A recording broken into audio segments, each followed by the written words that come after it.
Welcome to the Florida Keys, known to many as the Conch Republic and to others as simply Paradise. We're Jamie and Skylar, and over the last year and a half, we've made 6 separate trips to the Keys to explore Key West, Key Largo, and everywhere in between. We drove, we flew, we cruised, and we even took a ferry while making 10 Keys episodes on this channel along the way. Now, while there may be a million things to do in the Florida Keys, there's a few that stand out above the rest, and in this video, we're going to share our favorites, starting with number 10 on the list, going parasailing. Now, parasailing is nothing unique to the Keys, as you'll find this activity offered in almost any coastal Florida city. But what makes parasailing in the Keys stand out from other Florida locations is the water. Whether you're on the ocean side or the Gulf side, the shallow, crystal clear waters allow you to see straight down to the ocean floor and tend to be a vivid shade of turquoise. Well, Jamie, are you scared? Not anymore! This is really peaceful. Yeah, it's like the least scary thing in the world, right? Well, I wouldn't say least scary thing in the world, but it's nice. On top of that, because the Keys are protected by offshore barrier reefs, the waters are typically calmer than most other coastal areas, making for a smooth and relaxing ride. We went on a parasailing excursion with Fury out of Key West. They were fun, yet professional, and made sure we had an unforgettable experience. One tip for planning your own Key West parasailing adventure is to consider booking the first trip of the day, as we found the waterfront to be far less crowded before the people get off the cruise ships, and Fury also offered discounted early bird pricing. Now, if you love to experience that beautiful Keys water but prefer to keep your feet on the ground, then number 9 on this list is a can't miss for you, and that is to hit the beach.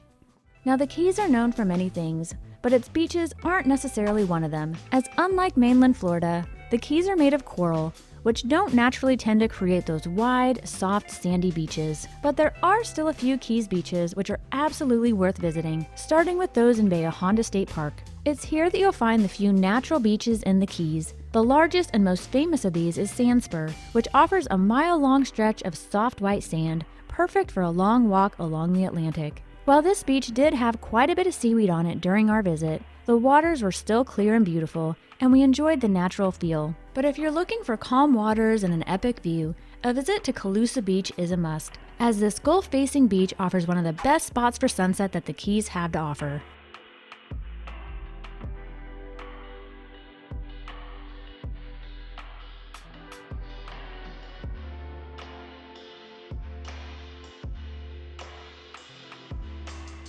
Now, if you're sticking to Key West on your Keys vacation, you can find a few good beach options there too.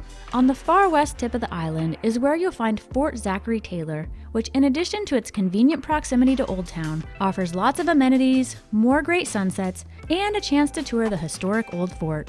Just a couple miles to the east is where you'll find Higgs Beach, a narrow but scenic beach offering calm waters, a natural feel, and access to one of the best free attractions in the Keys, the Key West Gardens at Fort West Martello.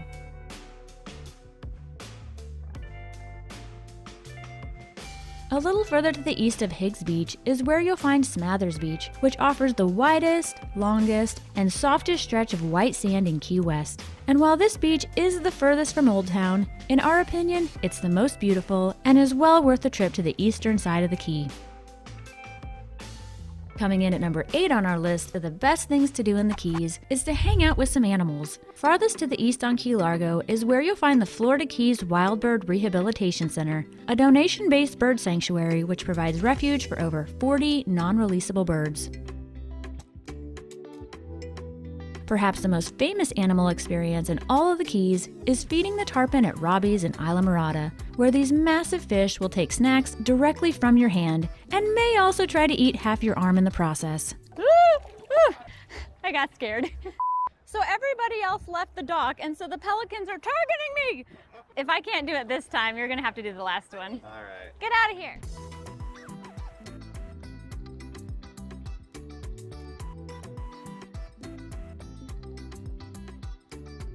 Just to the west in Marathon, you can tour the world's first state-licensed veterinary hospital for sea turtles, which offers daily tours on the hour. And down the road on Big Pine is where you'll find the National Key Deer Refuge, home to the cute and curious key deer, which can only be found here in the Keys. And of course, Key West has plenty of their own animal experiences to offer, including the 6-toed cats at the Hemingway House, the friendly parrots at Nancy Forrester's Secret Garden, and by far the best butterfly conservatory we've ever experienced. Our next spot on the list takes you back out on the water for an activity in which the Keys are second to none. And if you're looking for that true Florida Keys experience, you're definitely going to want to book a fishing trip. Whether you're in Key Largo, Key West, or any of the Keys in between, you'll never have to look far to find a fishing charter. With access to the Atlantic and the Gulf, its proximity to the world's 3rd largest barrier reef, and its mangrove-lined shores, the fish here are diverse and plentiful, which is why the Keys are known to have some of the best fishing in the world. In fact, Islamorada is widely known to be the sport fishing capital of the world, and we were lucky enough to try our hand at fishing there with first-choice charters.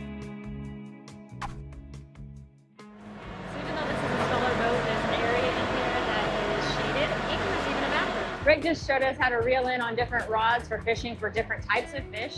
And we have never fished for any of these fish before, so I think it's going to be pretty exciting once we get a fish on one of these hooks.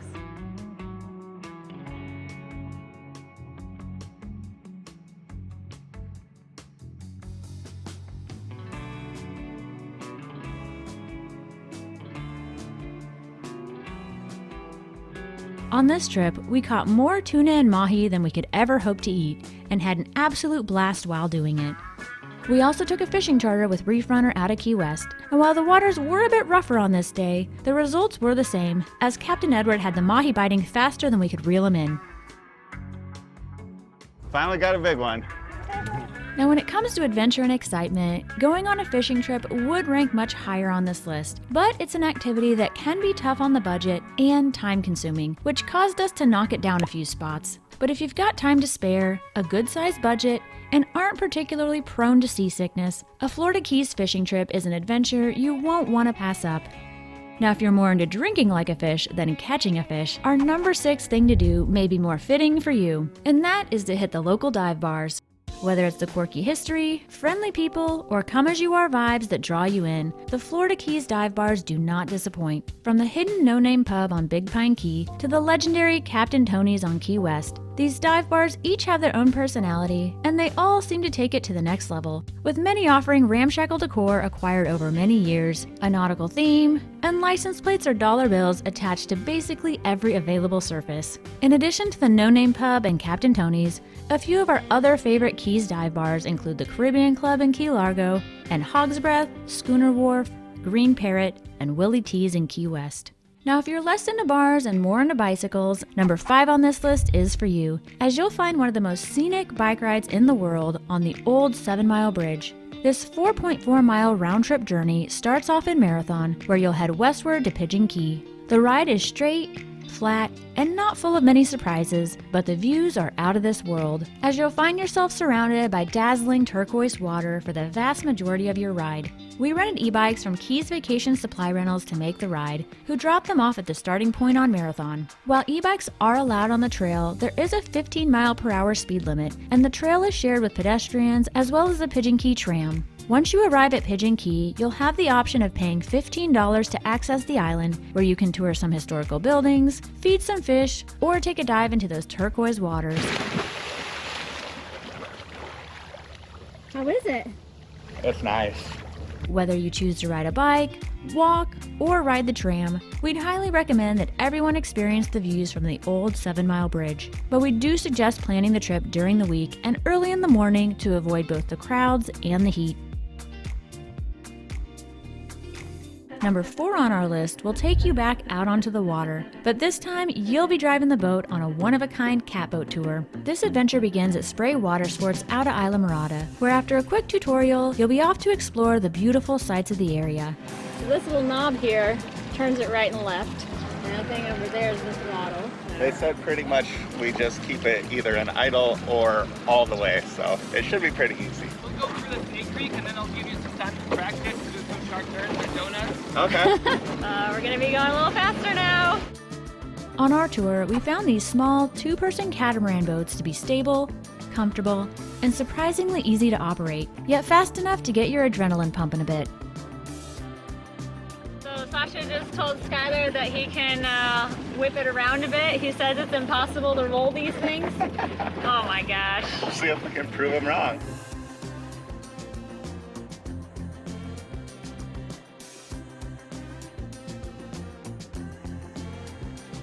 We found some parts of the tour to be peaceful and others to be exciting, but all of it to be outright beautiful, as the 2-hour tour allows for time to float through the mangroves and glide across the bay and ocean. This tour is great for solo travelers, couples, and even families, as drivers must be 16 and older, but anyone age 5 and above can ride. Skylar taking it home. That was so much fun. Now with 7 things down and just 3 left to go, we gotta mention that even though we've spent a lot of time in the Keys recently, we know there's still so much more that we've yet to experience. So if there's anything that you'd include on your own top 10 Keys list that we haven't included on ours, we want to hear about it, as we're always looking for new things to do on our future Keys adventures. We also want to mention that we do have a playlist featuring all of our Florida Keys episodes, so if you're interested in seeing more of any of the experiences from our top 10 list, plus a whole lot of other Keys adventures, be sure to check out that playlist at the end of this episode. And if you're finding this video to be helpful, entertaining, or at least somewhat enjoyable, please be sure to hit those thumbs up and hype buttons, because it really will help this video reach a wider audience and help us to keep making more Florida content. Now let's move on to our number 3 thing to do in the Florida Keys, catching some live music. Now, while it may not rival the likes of Nashville or New Orleans, the Key West music scene can hold its own against most cities 10 times its size. As for 16 hours a day and 7 days a week, you can usually find several options throughout the Old Town area. And while the majority of the most famous Keys music venues are found in Old Town Key West, we did find a few others we enjoyed, including the Caribbean Club and Big Chill in Key Largo and Hog Heaven in Islamorada. But getting back to Key West, you'll find over 50 different music venues on this little island alone, making it a true music lover's paradise. And while you probably can't go wrong with any of them, our favorite spots had to be Green Parrot, Sunset Pier, and Sloppy Joe's, each of which host extremely talented musicians from around the US and the world and have full bands playing at least 6 days a week.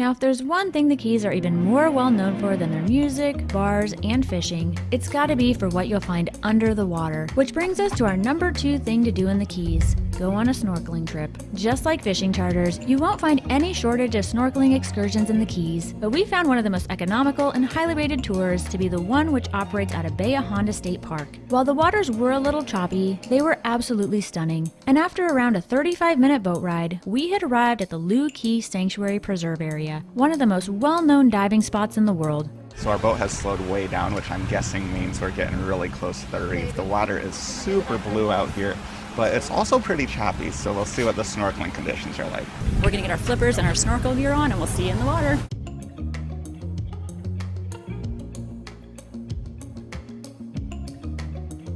And it didn't take long to realize why this reef has earned its lofty reputation, as we immediately found ourselves in the presence of beautiful vibrant fish and coral, despite the less than ideal snorkeling conditions. We found the 90 minutes in the water to be about the right amount of time, as we both had spotted more fish than we'd ever seen on a snorkeling trip before, but were also thoroughly exhausted. Now, if you happen to be scuba certified, snorkeling may not get your adrenaline pumping, but for almost everyone else out there, snorkeling in the Keys can be quite the epic adventure. But if you want to take the snorkeling experience up another level without committing the time and money to get scuba certified, you may want to consider snubaing, a lesser known activity which combines aspects of snorkeling and scuba diving. We went out on our first snuba adventure with Florida Keys Unique Diving out of Key Largo. While we didn't know quite what to expect, we soon found ourselves to be in for an experience of a lifetime. Alright, Skylar is going in. Oh, there's some fish sneaking up on him.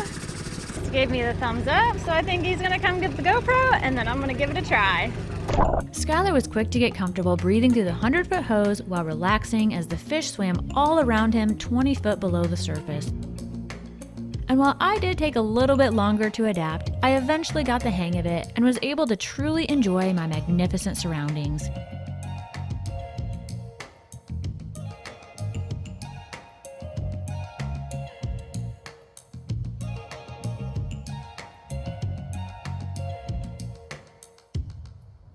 We found that snoobing allowed us to go much deeper and stay underwater much longer than snorkeling, which really did take the experience to a whole other level.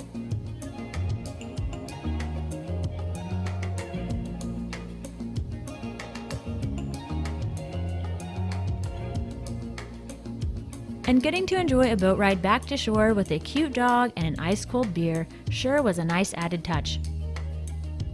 With 9 of our top things to do in the Keys down, that means we've got just one more to go. But before we do that, we want to know what you think your favorite Keys activity would be. So after you're done watching this video, be sure to let us know in the comments. But for now, let's get on to our number 1 thing to do in the Florida Keys, which is to enjoy the amazing food.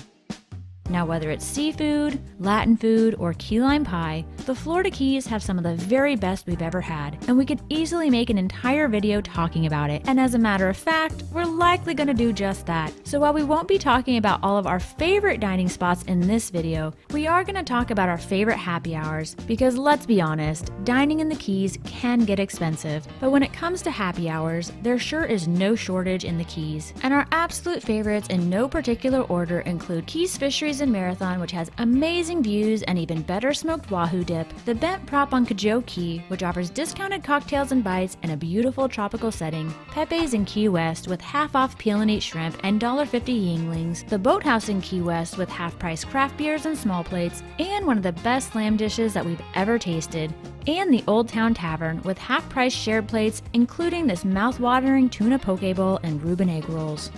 While this list may have come to an end, your Keys experience doesn't have to, as we have hours more of Keys adventures in our Florida Keys playlist. And if you don't want to miss any of our future Keys content, including our top dining spots, be sure to subscribe to our channel and turn those notifications on. Thanks for watching!